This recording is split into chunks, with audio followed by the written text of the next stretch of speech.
Paper 1 का section C, that is the question number 38। देखो question number 38 में क्या बोला हुआ है कि सॉल्व करो following pair linear equation okay by a substitution method. Sir substitution method use करना कंपलसरी है, अगर ये मेथड यूज़ नहीं किया तो 0 मार्क्स। आंसर सेम आएंगे एलिमिनेशन और क्रॉस से। क्रॉस है तुम्हारा? नहीं। एलिमिनेशन से आंसर सेम आएंगे बट मार्क्स 0 मिलेंगे। ओके सो अपने को यहाँ पे इक्वेशन क्या दे दिया है sir? 2x plus 3y is equal to 11। Sir यहाँ है 2x minus 4y is equal to -24। Sir यहाँ पे डिवाइड बाय क्या करें? 2 है ना। या तो तुम नहीं चाहो डिवाइड बाय 2 करना, कोई दिक्कत नहीं। यहाँ पे 2x को इक्वेशन बना दो तो इधर क्या आ जाएगा sir? 4y minus 24। This one is my equation 1, this one is my equation 2। बोल डन। मैं बोल दूंगा put the value of 2 in 1। Sir यहाँ पे क्या आ जाएगा? 4y minus 24। ओके इसके जगह मैं लिख सकता हूँ ना, ये 2x के जगह ये पूरा value 4y minus 24 plus 3y is equal to 11। Well done. Sir 4 plus 3 7y is equal to 11 plus 24। 7y is equal to 35, y is equal to 5। So y is equal to 5 आ गया। अब put कर डालो कोई भी equation में। मैं बोल देता हूँ मालिक मैं 2 में पुट कर देता हूँ। ये put the value of y in equation 2। Sir 2x is equal to 4y minus 24। Sir 2x के जगह एस इट इज, y के जगह आ जाएगा 5 माइनस 24। सर 5 4 ज़ा 20 माइनस 24 कितना आ जाएगा? -4। इधर है 2x है, x इज इक्वल टू क्या आ जाएगा? -2। This one is my final answer. बोलो क्लियर इतना? ओके सर यहाँ x और y का वैल्यू आ चुका है। डन। अब सपोज करो तुमको खुद ही चेकर बन जाना हो तो जस्ट क्या करने का है, मेन जो इक्वेशन है ना, इक्वेशन क्या है? 2x plus 3y is equal to 11। दूसरा 2x minus 4y is equal to -24। x का वैल्यू आया -2 और y का वैल्यू 5। बोल डन। सर इधर -2 पुट कर देंगे अपने। 3 5 -4 प्लस 15 कितना हो जाएगा? 11। Well done. x के जगह -2, यहाँ क्या आ गया? -4 -20 कितना आएगा? -24। बोलो क्लियर इतना? पंखा चालू कर दो। ओके सर ये वाला मेरा आंसर आ गया। सर अगर दोनों सेट हो जाता है, ये सिर्फ चेक के लिए, तुमको एग्जाम में नहीं करना है। बोलो क्लियर? बंद कर दो।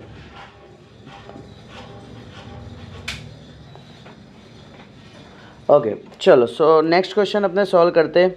नेक्स्ट क्वेश्चन में क्या बोला हुआ है? Solve the following pair of linear equation. कौन सा मेथड से बोला है? Elimination method. ओके तो सर एक हमने सब्स्टिट्यूशन को सॉल्व कर दिए। अब हमारे एलिमिनेशन के पास sir 39 3x minus 5y minus 4 is equal to 0। Sir इधर आएगा 9x is equal to 2y plus 7। बोलो क्लियर इतना? सर एलिमिनेशन कट करना यानी क्या? डायरेक्ट उड़ाना है। क्लियर? तो इसको पहले मैं प्रॉपर एक इक्वेशन फॉर्म कर देता हूँ, ठीक है सर। यहाँ पे मैं लिखूँगा 3x minus 5y is equal to 4। किसी को कोई तकलीफ? अब मैं इसको लिखूँगा 9x minus 2y is equal to 7। इसको कोई तकलीफ? सर यहाँ पे मैं दे दूँगा इक्वेशन 1 और इसको दे दूँगा इक्वेशन 2। मुझे एक बात बताओ कि सर यहाँ पे x के आगे 3 और x के आगे 9 है, बड़ा कौन है? छोटा कौन है? छोटे के टेबल में बड़ा आता है, 3 के टेबल में 9 आता है। यस सर 3 में मैं मल्टीप्लाई 3 करूँगा तो 9 हो जाएगा, 9 में मल्टीप्लाई बाय 1 करूँगा तो 9 रहेगा।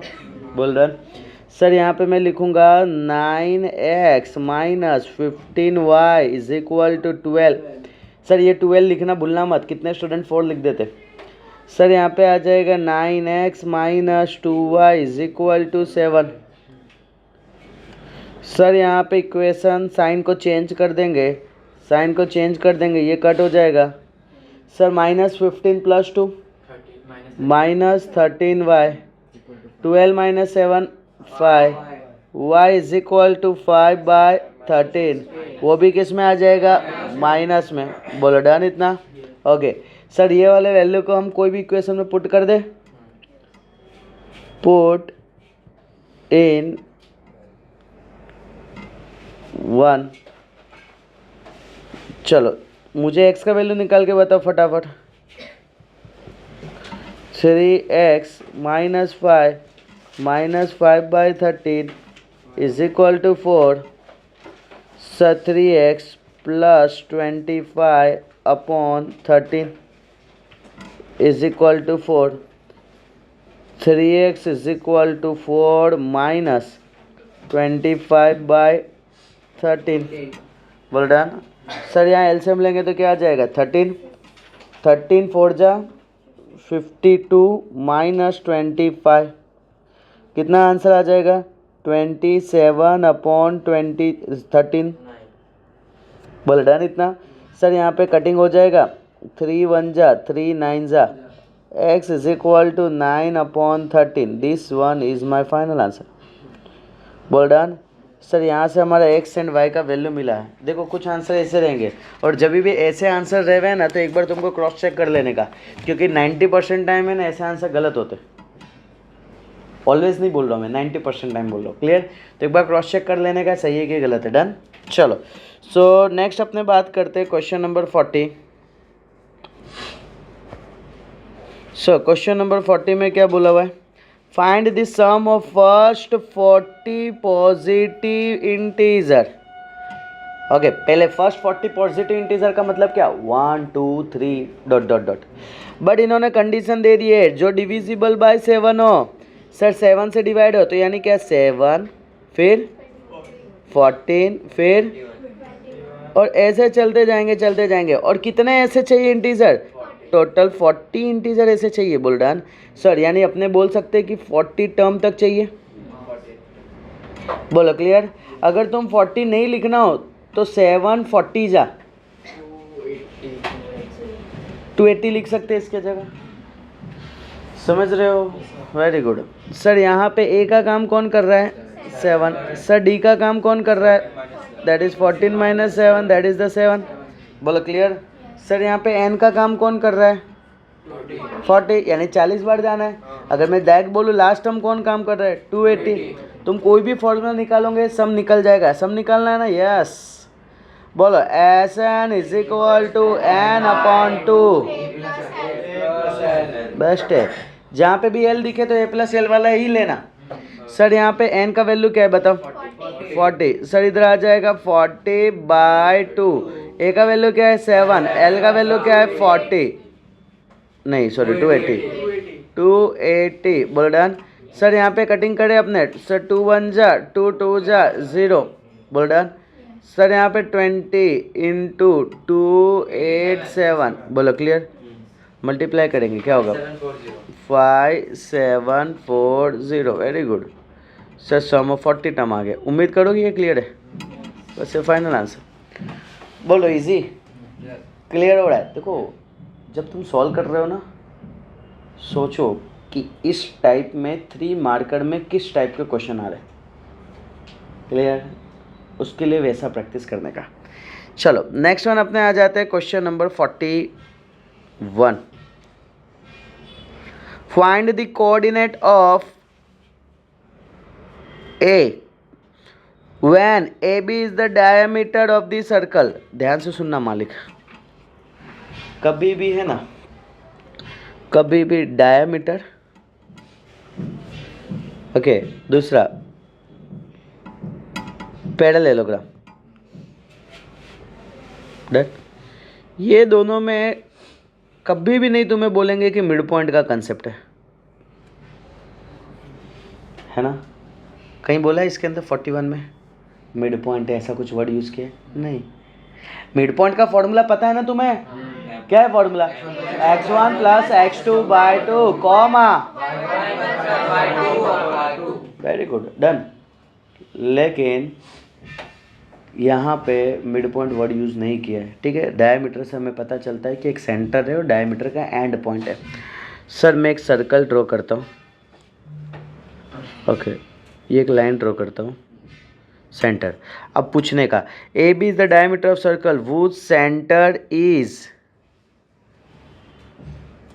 देखो यहाँ पे ये क्या लिखा है समझना, फाइंड करना है ए पॉइंट, ये रहा ए पॉइंट। इसमें ना वैल्यू कहाँ क्या पुट करना है ना वो पता नहीं चलता स्टूडेंट को।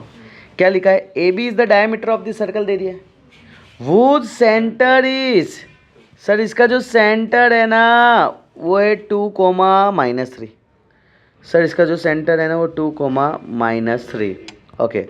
एंड ये बी पॉइंट दे दिया है, सर बी पॉइंट कितना दिया है? B point 1,4। सर इसको नाम ए पॉइंट को मैं दे देता हूँ x, y और इसको दे देता हूँ m। मैं बोलता हूँ कि let m is mid point of A B, well done. So मैं क्या बोलूँगा? m 2, -3 इज इक्वल टू, बोलो क्या आएगा? x plus 1/2 y plus 4/2। बोलो क्लियर? सर यहाँ पे x कोऑर्डिनेट को x कोऑर्डिनेट के साथ इक्वल कर देंगे। यहाँ पे मैं लिखूँगा कंपेयरिंग x कोऑर्डिनेट, x में कौन है? 2 और इधर x plus 1/2, 2 is equal to x plus 1/2 और इधर लिखूँगा कंपेयरिंग y कोऑर्डिनेट। बोलो क्या आएगा? -3 is equal to y plus 4/2। बोलो डन इतना, ओके। 2 2 जा 4 is equal to x plus 1, minus करेंगे तो 4 - 1 is equal to x, x is equal to 3। Sir 3 2 जा, यहाँ पे -6 आ जाएगा, is equal to y plus 4, -6 - 4 is equal to y is equal to -2। Okay done. ये तुम क्या निकाल रहे थे? नहीं मिड पॉइंट नहीं निकाल रहे थे, ए का कोऑर्डिनेट। सो कोऑर्डिनेट ऑफ ए 3, -2। उम्मीद करो कि ये पता चला सबको, क्लियर? 41 नंबर, इसमें किसी को कोई डाउट हो? पक्का? ए क्लास, चलो next question number 42। Find the coordinate of the point of the trisection. Trisection का मतलब क्या? ओके सर, उसके बीच में 2 पॉइंट होंगे, वो 3 पार्ट में डिवाइड कर रहा होगा, जैसे मैं हूँ और वो लास्ट में। क्लियर? हम दोनों के बीच में मैंने बोला ट्राई सेक्शन करना है, यानी 3 इक्वल पार्ट में डिवाइड करना है। तो मैं ये और ये 2 को रखा तो चेक करो, 1 2 3 इक्वल पार्ट में डिवाइड हो चुके हैं। सर यहाँ पे मैं लिखूंगा क्वेश्चन नंबर 42। सर एक पॉइंट में लिखूंगा ए पॉइंट, दूसरे को लिखूंगा बी पॉइंट, 4, -1 -2, -3। यहाँ लिखूंगा m और यहाँ लिखूंगा n। बोलो डन? पक्का? ट्राई सेक्शन का मतलब क्या होता है? 3 इक्वल पार्ट, यानी इसको 1 दूंगा तो इसको 1 दूंगा तो इसको 1। बोलो डन? और यहाँ से ऑलवेज 2 केस लूंगा मैं। Case 1, case 2। सबसे पहले मैं लिखूंगा ए पॉइंट को, फिर लिखूंगा बी पॉइंट को, और same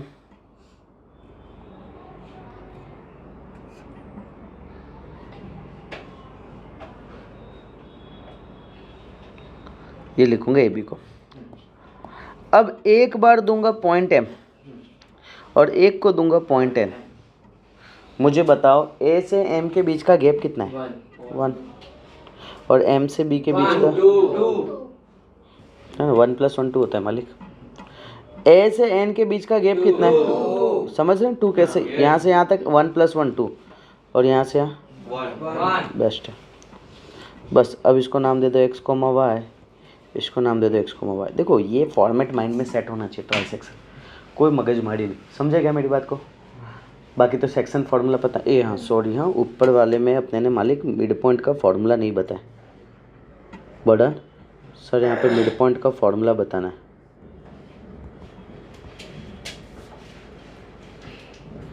okay, m of x, y is equal to x1 + x2/2, y1 + y2/2। बोल रहा। चलो सेक्शन फार्मूला है अपने यहाँ पे, ठीक है। सो यहाँ पे सेक्शन फार्मूला क्या है?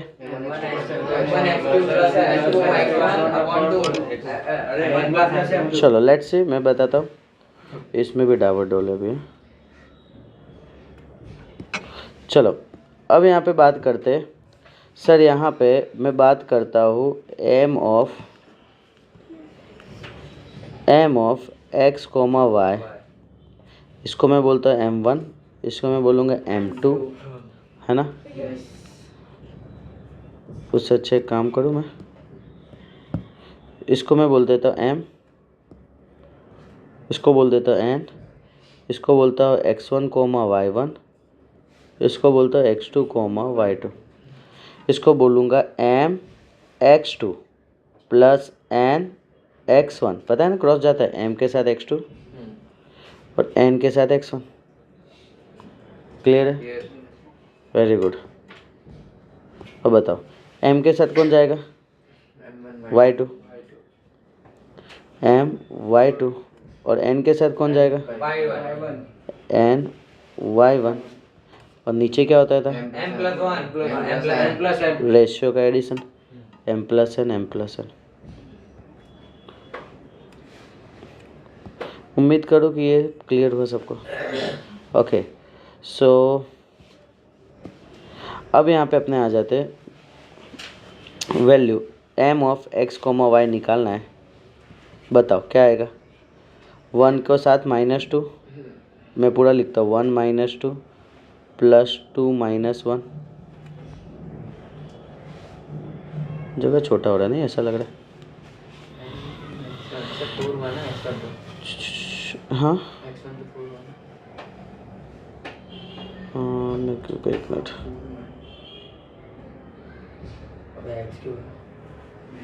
चलो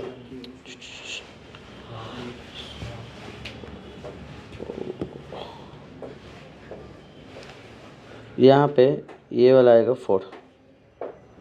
बोलो क्लियर इतना? ओके अब बताओ क्या आएगा नीचे में? 1 + 2, 1 के साथ 3 + 2 के साथ -1 अपॉन 1 + 2। क्या आ जाएगा यहाँ पे? -2 प्लस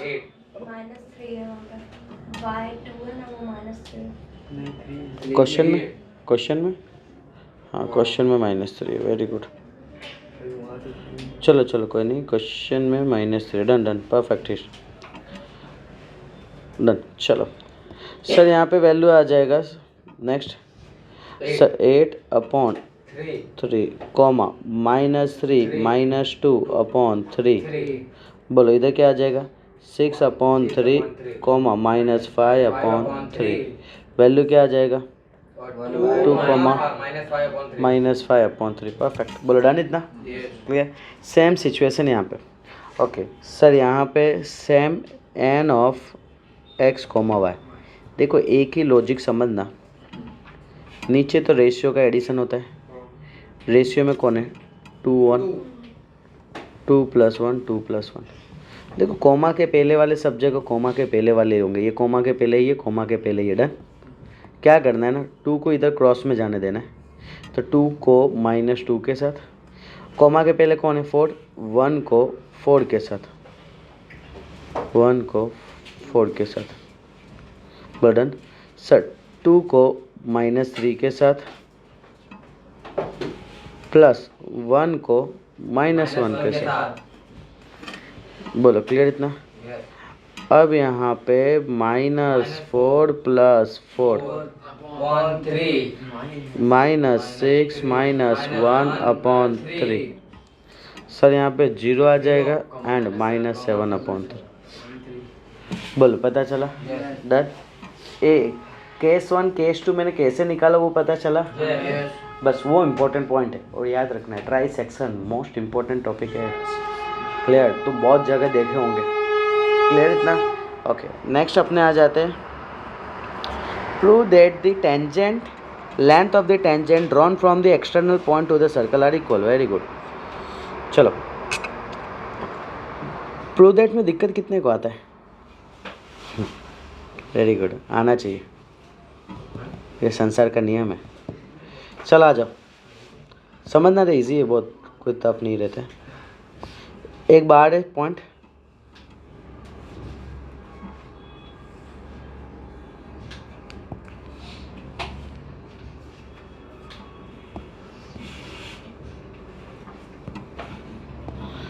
ये ऐसा बताना चाह रहे हैं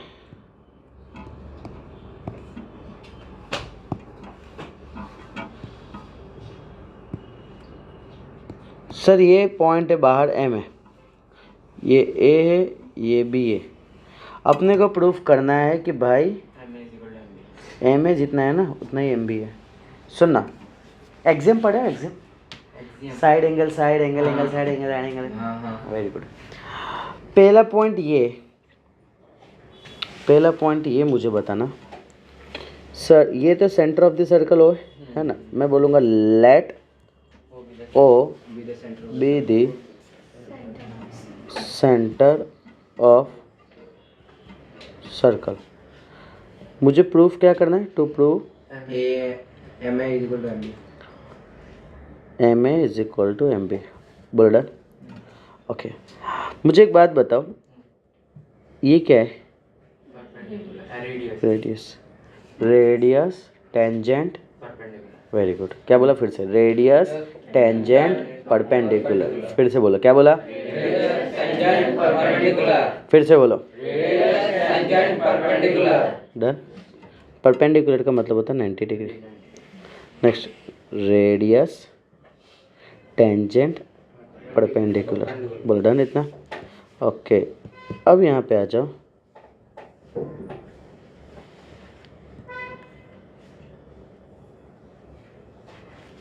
अरे आजा यार,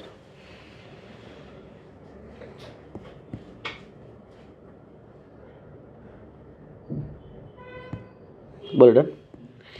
अब यहाँ पे तुम ध्यान से देखोगे तो 2 ट्रायंगल तुम्हें दिख रहे। मैं इधर लिखूंगा कि मालिक 2 ट्रायंगल का नाम बोलो। कौन सा triangle? In triangle M O A and M O B. बोलो डन। एम ओ ए को मैं ड्रॉ करता हूँ पहले।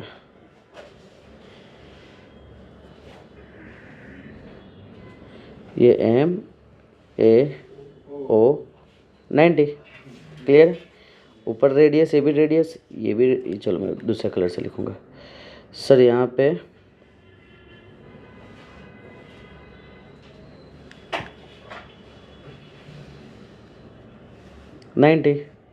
M B O. बोलो डन। सर यहाँ पे अगर मैं बात करता हूँ तो ये भी रेडियस है, ये भी रेडियस है, ये और ये सेम होंगे कि नहीं होंगे? कॉमन। अब मैं क्या बोलूँगा ना, पहली बात ध्यान से सुनो। Angle A is equal to angle B, दोनों में 90 डिग्री। मैं बोलूँगा A O and B O red है। फिर मैं लिखूँगा मो इज इक्वल टू मो, दोनों में कॉमन। ए पता चल रहा है सबको? सर अब मैं यहाँ पे मैं बात करूँगा कि सर ये और ये भी सेम थे। ओके सो 90 डिग्री दिख रहा है, उसके सामने हाइपो दिख रहा है, 90 भी सेम है, हाइपो भी सेम है। सो मैं बोलूँगा RHS एग्जाम। राइट हाइपोटेन्यूज बोलो डन। राइट एंगल बन रहा है, H फॉर हाइपोटेन्यूस बन रहा है, और दोनों के एक एक साइड भी तो इक्वल है। Okay very good. इससे हम बता सकते हैं कि भाई जो ट्राइंगल तुमने डिसाइड किए थे MOA एंड जो ट्राइंगल तुमने डिसाइड किए थे MOB, वो दोनों के दोनों कॉन्ग्रुएंस है। सर अगर दोनों ट्राइंगल कॉन्ग्रुएंस है तो बाकी के साइड भी तुम सेम बोल सकते हो, एंगल भी सेम बोल सकते हो। समझ रहे हो मैं क्या बोल रहा हूँ? दो ट्राइंगल को सेम बताने के लिए 3 चीज़ को प्रूफ करना पड़ता है। कोई भी 3 चीज़ को तुम प्रूफ कर दिए ना, बाकी सब सेम हो जाएंगे अपने। क्लियर हुआ? डन। ओके चलो अब यहाँ पे अगर मैं बात करता हूँ कि सर मुझे प्रूफ करना था AM is equal to MB। Sir AM is equal to MB, reason में लिखूंगा CPCT। बोल रहा corresponding parts of congruence triangle, hence proved. Sir ऐसा कोई मतलब ये नहीं है कि ऐसे ऐसे ही होना चाहिए? नहीं ऐसा बैड बिल्कुल नहीं। मैं इसको तो मैं बहुत तरीके से सॉल्व कर सकता हूँ, बट नहीं करना मेरे को इच्छा। क्लियर है ना? डन। इसका प्रॉपर्टी ये मालूम है, ठीक है ना? इसका प्रॉपर्टी मैं ग्रुप में मैं भेजूंगा। टेंजेंट का लेसन अभी वहाँ पे रनिंग है, ठीक है? वीडियो हो गया है सेट, मैं फॉरवर्ड करूँगा तुमको, ठीक है ना? उसके अंदर सारे प्रॉपर्टीज़ है, उसके अंदर सारे प्रॉपर्टीज टेंज इसके क्या क्या प्रॉपर्टीज़ बोलते हैं ना, एक पूरा लेक्चर आधे घंटे उस पर, उसको जस्ट देख लेना। क्लियर है? पता चला? ओके तो सर यहाँ से हमने बताया क्लियर है ना कैसे? और ये इंपॉर्टेंट है, एक थियरी देख लेना एग्जाम में भी है ना, एक थियरी प्रूफ तुम्हारे को पूछे होंगे। क्या बोला? एक थियरी प्रूफ तुमको पूछे होंगे तो वो चीज़ कर लेना यहाँ पे। हाँ यहाँ पे RHS वाला ये से बोल डन। चलो सो एकदम इजीएस्ट वे में मैंने बता दिया, यहाँ पे कंप्लीट हो जाना चाहिए। चलो सो नेक्स्ट अपने आ जाते हैं क्वेश्चन नंबर 44। दो कॉन्सेंट्रिक सर्कल। कॉन्सेंट्रिक सर्कल का मतलब क्या होता है?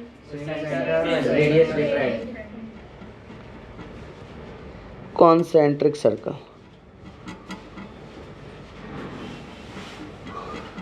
Same centre different radius.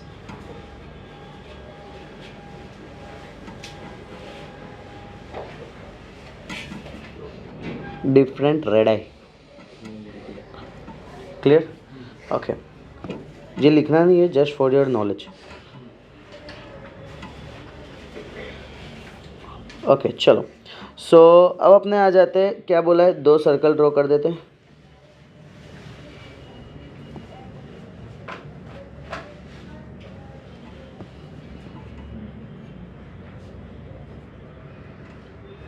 Done. दोनों का सेंटर पॉइंट ये रहा। क्या पूछा है?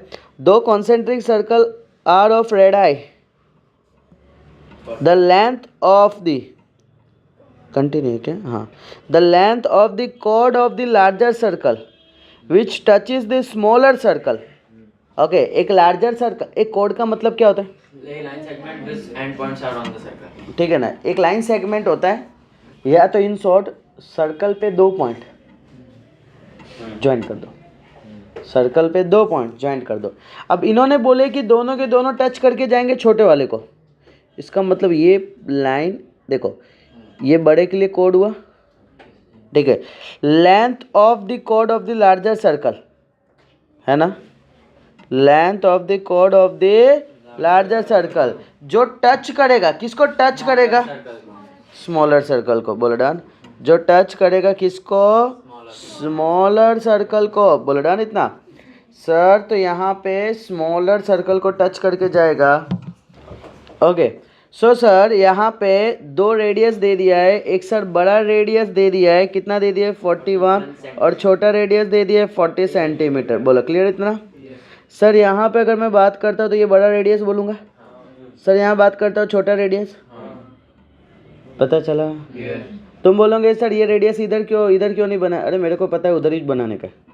अब तुमको 2-3 बार सॉल्व करके तुमको भी पता चल जाना चाहिए ऐसे ही बनाने का। अब एक बात बताओ, ये ओ है, ये ए है, ये बी है, ये ओ एम है।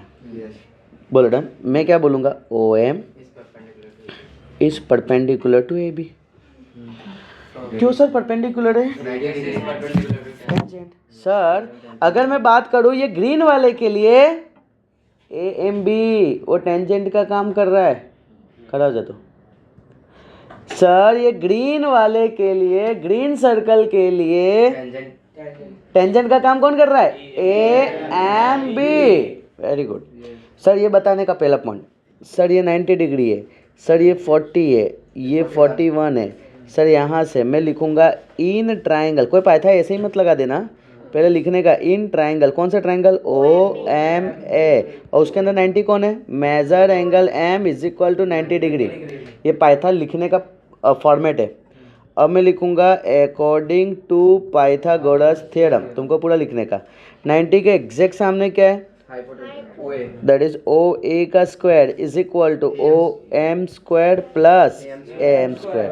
बोलो ओ ए का वैल्यू बोलो, ओ एम का वैल्यू बोलो 40, एम का वैल्यू निकालना है। बोलो डन इतना। 41 का स्क्वायर 1681, ये 1600 plus M square, A M square दोनों माइनस करेंगे 81, ये 9 का स्क्वायर आ जाएगा, एम स्क्वायर है ना, तो एम इज इक्वल टू 9। एक चीज़ सुनना ना, हाँ ठीक है रुको मैं बताता हूँ। एम का वैल्यू 9 आ गया सर, ए एम का वैल्यू 9 आया, और किसके इक्वल होगा? एम बी के इक्वल होगा। बोलो हाँ है ना। M is equal to M B is equal to 9 centimetre. मुझे चाहिए क्या? A B. ए बी का मतलब ये पूरा चाहिए अपने को।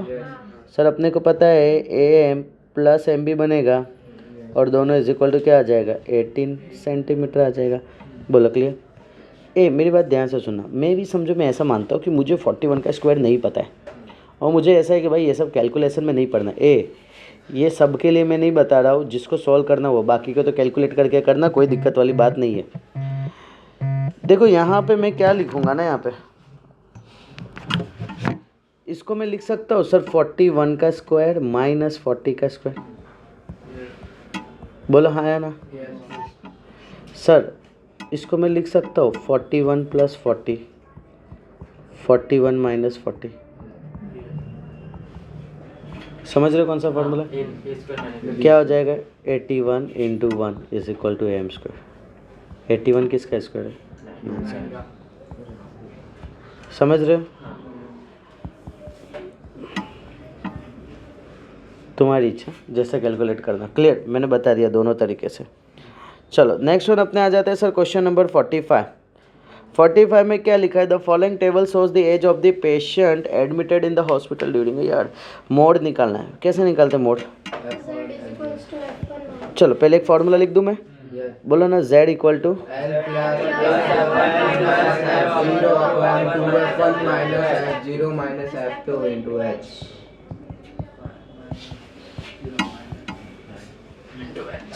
क्वेश्चन नंबर 45 है ना। सबसे बड़ा वैल्यू कौन है? उसको रैंक 1 दे देंगे ना हम।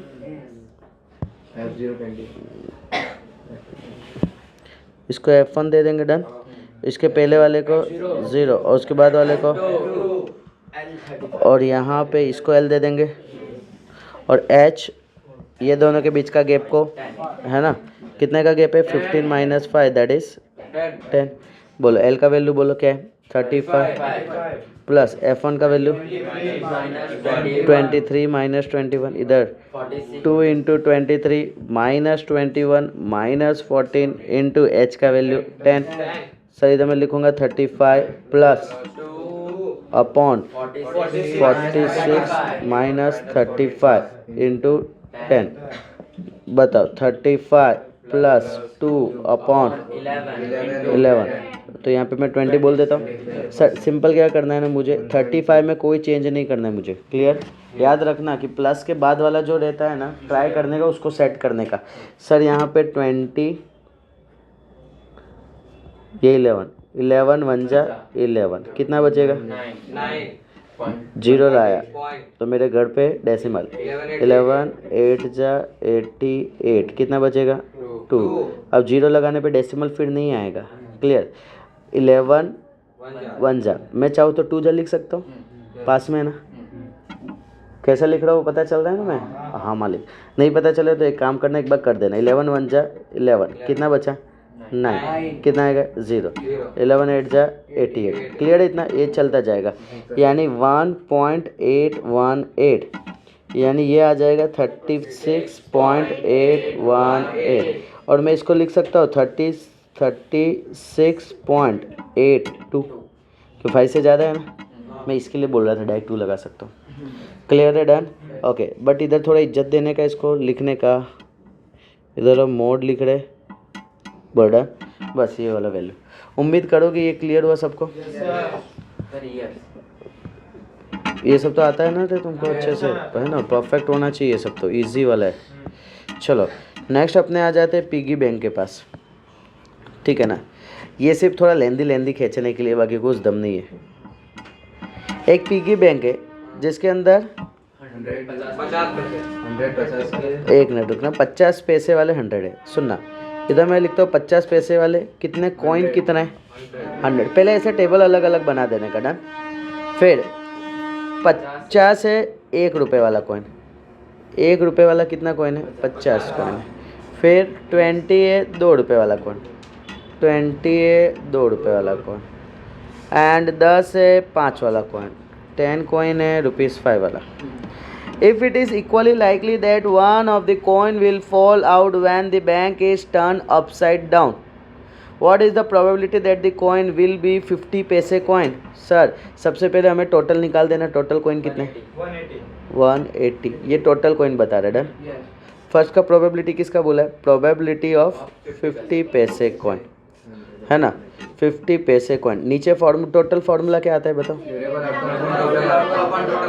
परफेक्ट। नीचे टोटल और ऊपर आउटकम, तुमको पूरा लिखने का है। टोटल कितने 50 पैसे वाले कितने कटिंग होंगे 0 0 5 9 सही इधर आ जाएगा, that is nothing but 5/9। Next sir second one क्या है, ओके नॉट 5 नॉट ₹5 कॉइन, यानी 5 वाला कॉइन नहीं है। अर्धे स्टूडेंट को दिखेगा 5 वाला ही जे, 5 वाले कितने कॉइन है अपने पास 10 है। और टोटल कितने हैं तो माइनस होगा तो कितना होगा 180 माइनस 10 कर देंगे है ना। एक्चुअली में हुआ 170 upon 180 sir 0 0 cut burden 17/18। Okay next third क्या पूछे, प्रोबेबिलिटी ऑफ ₹1 कॉइन। नीचे फॉर्मूला में क्या आएगा टोटल और ऊपर number of favourable outcome. Okay total कितना है 180 और ₹1 वाले कितने 50। बोलो क्लियर 0 0 कट 5/18। बोलो क्लियर इतना, इसमें किसी को कोई डाउट हो पक्का डन। सो आज के लेक्चर को यहाँ पे अपने क्लोज कर देते हैं, तब तक के लिए बाय बाय।